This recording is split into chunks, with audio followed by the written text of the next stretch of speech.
This is a real piece of shipwreck treasure from World War II. It is authentic. It's the real deal. I figured what better way to not be doing a clickbait video than to just have the bar sitting on my desk right at the beginning. If you want to see some close-ups of the actual stamps on this bar and everything, I'm posting a lot more photos on my Instagram, so at Soltan on Instagram. If you want to shoot me a follow there, would really appreciate it.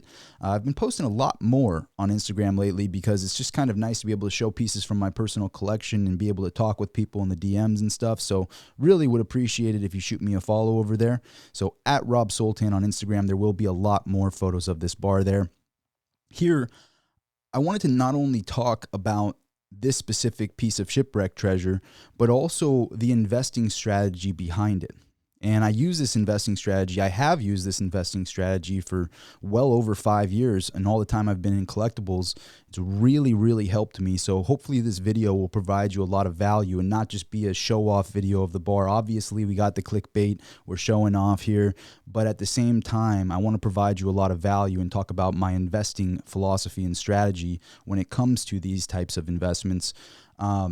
This one specifically is a really good example of what I look for in an investment in the collectibles game, because it has like every single thing that I look for, and we'll go over that more in depth in this video. So first, let's go over the bar itself, a little bit of background on it. The Gairsoppa was a merchant ship. It was a steamboat that was a steel steamboat that would travel back and forth between Mumbai, I believe was India, and would go from India back to the UK. And the boat was made, I believe it was like in 1919, and it basically got utilized in World War II to provide goods back and forth between India and the UK during World War II. Now, there was a convoy that included the Gairsoppa. The Gairsoppa was on this convoy. It started running low on coal, and it was just off the coast of Ireland. And it basically said, okay, well, Ireland's a neutral territory here. We're going to go over to Ireland and refuel, and then we'll head back over to Britain. As it broke off the convoy, a German spotter aircraft spotted the vessel and was like, wait a minute, that little merchant ship is probably has some good stuff that they're bringing back. Let's figure out what's going on over there. And spotted it, told the German U-boat.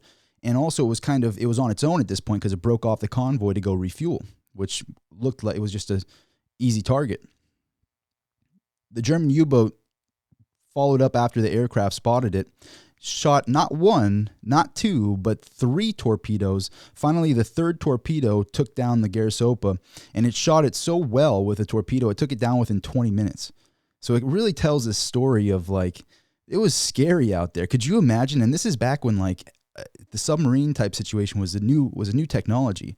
So you're used to just traveling around, on these boats, and you don't even know that there's a secret little whale down there that could shoot torpedoes at you, and you can't see it or anything. It's like that technology was super scary in World War II. So it puts this crazy picture of just how wild it was then. There was 86 people on board the vessel, and 85 out of 86 of them died. Only one lived to tell the tale. It's really a wild story. And then not only that, but because it was in the reason the U-boat was able to take it down is because it was in such deep waters, and the U-boats really thrived in deep waters. So this bar actually was recovered roughly 3 miles down, if I'm correct. I believe it was like 4,700 meters. So it was around 2.9 miles down onto the ocean floor. And there was around 200 tons of silver down there that got sunk in the World War II. So if you could imagine, it's like, how do you even bring that many tons of silver from the ocean floor 3 miles down, all that pressure and everything? It's just crazy to think that this bar was also, from 1941 is when it got sunk, and then it got recovered in 2011. So well over, what is that, like almost 70 years? Roughly 70 years. It was sitting on the ocean floor just with that's why you got this deep, dark color on it. It's just a crazy rustic looking bar, even like little, kind of like a copperish barnacle type color from sitting on the ocean floor for so long. So if you want to see more photos and videos of this bar, just go over to my Instagram at Soltan on Instagram. I really do like posting. It's easy for me to post my collectibles there, so I would really appreciate it if you shoot me a follow.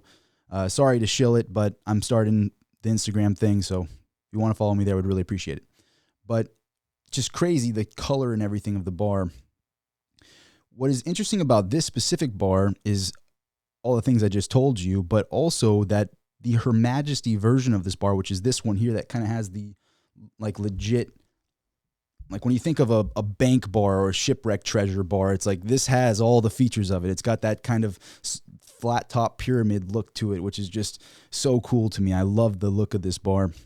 But what's crazy is there's only 462 of these. So when you see the photos on my Instagram, there's like a little crown logo here, which meant the Her Majesty bars. And there was only, again, 462 of these recovered off the ocean floor. So when I hear these like NFT individuals out there talking about their NFT projects and, oh, well, there's a limited mintage of only 500. It's like, is there a limited mintage of only 500? You can change the hat up or whatever. You can put glasses on this NFT, change it up a little bit, and now there's a mintage of a bajillion of them. But with this, I know there's nobody going 3 miles down and picking up more silver bars, and even if they were there, which they're not, it's like, you know the mintage. You know that mintage isn't changing, which is such a cool part and aspect, and it's something that I look for when I'm looking to invest in a collectible is what's the mintage? How rare is it really? How many of them surface every year? You know, and so this was a very undervalued part of the market that I really like, and I still sit on this bar because I find it to be very undervalued. But that's kind of the details of this bar. Wild history to it. You got World War II in it. You got German U-boats that sunk it down. You've got a very limited mintage. And on top of all of that, like if it was just an artifact that was recovered, that would be cool. But it's a chunk of silver. It's over 1,000 troy ounces of pure silver. So the intrinsic value of this bar is just wild. You have well over 20 grand of silver just sitting in the bar, which is just crazy. You know, it's like the intrinsic value is so cool to find something that has that kind of intrinsic value and that history behind it. It really hits all the marks for me, and just wanted to talk about it, kind of briefly talk about the history of it and all of that. But now we can talk a little bit more about the investing strategy and why this bar hits all those marks. I talked about it a little bit as I was describing the bar here. Hopefully I'm not rambling, but when I'm looking for a collectible, I want to know the mintage. If I can find out the actual mintage or roughly, and if say it's a Rolex, for example, you actually can find out the exact mintages of a Rolex, right? So this is a vintage Rolex, and it actually hits similar marks that this one hits when it comes to the marks that I try to find in a collectible. But you can find the serial number, how many of those serial numbers were made, but then you can go into more detail where you go, how many times does this item surface per year? Are there any available right now on the market? What's the ask price right now? Okay, well, that's what they want right now, but how many times has this specific item surfaced over the last year, etc.? Things like that are things that I look for because you want to know a rough picture of the mintage. You want to know how often is this item going to surface. Now, this specific bar, I know for a fact that there's only 462 of them out there in existence. I know the mintage. Now, the next thing I'm looking at is are there any available in the market? What was the last auction? That type of thing is the stuff I'm going to look for after that. But establishing a mintage and a rarity of that item, very, very important to me. Now, if you can tie some history into it, now this, like for example, this specific Rolex here, this is from 1993. It's one of it's a Rolex President, right? And so when someone sees me wear a Rolex, they're going, oh, Rob's being gaudy, he's showing off, and there is that. There's obviously that, and there's the clickbait nature of all of this. But at the same time, this is a vintage Rolex from 1993. I have all the boxes and papers, all original, but this is also the first year of the double quick set. So when they came out with this model, it's a double quick set, which means that you can do the date and the date, the day and the date, and it has different mechanics in there that the president prior to it didn't have. And so it's more of a rare model to come by, especially with all the original box and papers and all of that stuff. So for me, and this even has the original sticker behind it. So like little things like that where I go, it's going to be really hard for me to replace that one. How many of these are out there that I can actually find the original box and papers, has the sticker on it and by the way, it's from a year I was born, which is pretty cool. But it's something that I can hold for years and years and years because I know when are they going to pop out another one of these? It makes me laugh with the Rolex game right now. Like a brand new president. I actually like the look of the smaller president. So this is, maybe I'm going to start a new trend or something, but the new ones are going for like just ridiculous money. A new president that was made last year is going for ridiculous amounts of money, and they're still in production. So the 40 millimeters is still in production. And it's like, okay, well, I want the one that's out of production. Maybe the market's not looking at it right now, but I want the one that's out of production. I want the one that I know is going to be very hard for me to replace. I can replace those other ones. Now, I might have to pay more, but I can replace it very easily. So that tells me a market gets toppy there. If I can easily replace something, but they're just asking a really high dollar figure, eventually that market comes down. But if I can't replace it, period, if it's going to be extremely hard to find that item in that exact quality with all the fixings and everything, that's something that I look for in a collectible. Now, if you can tie the history to it, which this one has history, and this bar obviously has a lot of history, that's a very cool factor as well, because you get the nostalgia, you get a very cool type story that comes along with that item, and that adds to the value to the next buyer that wants to buy it. They're going, wow, I mean, that's a crazy piece right there. Where are you going to come across another one of those, etc.? So intrinsic value is huge. This has a certain amount of gold in it. This has a ton of silver in it. So obviously the intrinsic value is there in the actual melt weight of the precious metals in these items, which is a huge factor of some of the things that I look at. Then you have a limited mintage. Then you find out how hard it is to get to replace that item. So if I sold this item, how hard would it be to replace it? Well, I know there's only 462 out there. There might be a few on the market, but for how long will those be on the market? Do they sell really quick? Those types of things are what I'm going to look for in a collectible.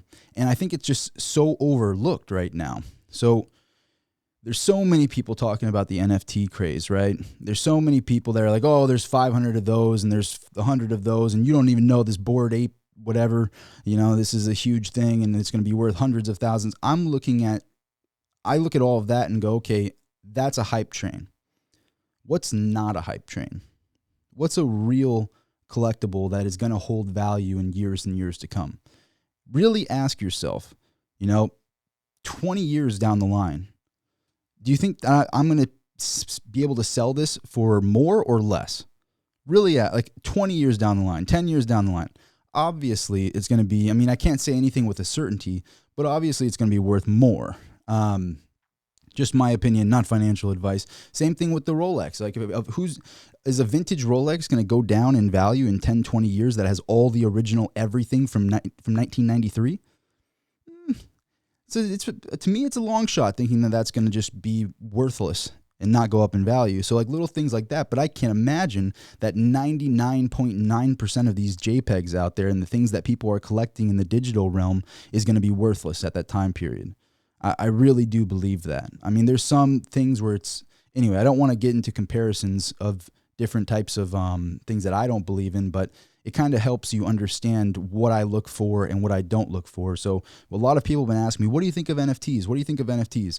There's certain NFTs that it's kind of like a status statement, like the Bored Ape Yacht Club or whatever, they're selling for hundreds of thousands of dollars, millions of dollars. There's I believe you get into a secret club or something. So your NFT is kind of like your ticket into the club. So it's more than just the photo. It's kind of like a ticket into a certain club of celebrities and whatnot. So I kind of get that a little bit, but overall, that's like 0.1% of the NFTs. And those are the really, really expensive ones, which is like they try to tie it into other things than just the JPEG. So the JPEG to me is worthless. You can just screenshot it. And I know you own it. And I know all of this, but a graphic designer can create these for like nothing. This is not like talented art. Anyway, I digress. But I just wanted to kind of rant a little bit on this piece of shipwreck treasure and how it fits my investing strategy. I'm sure I've rambled and said the same thing a few more times, but I don't edit my videos. I just like to shoot these, and sometimes I get inspired to do one of these videos.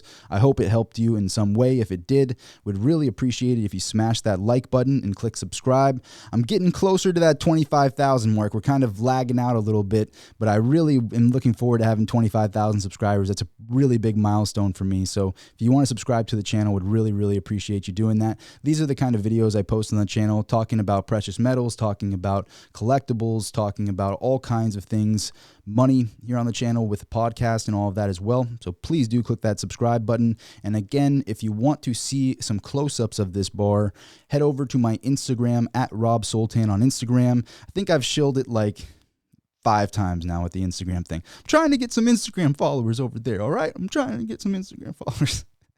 Anyway, thank you so much for watching. I will see you at the next video. Signing out.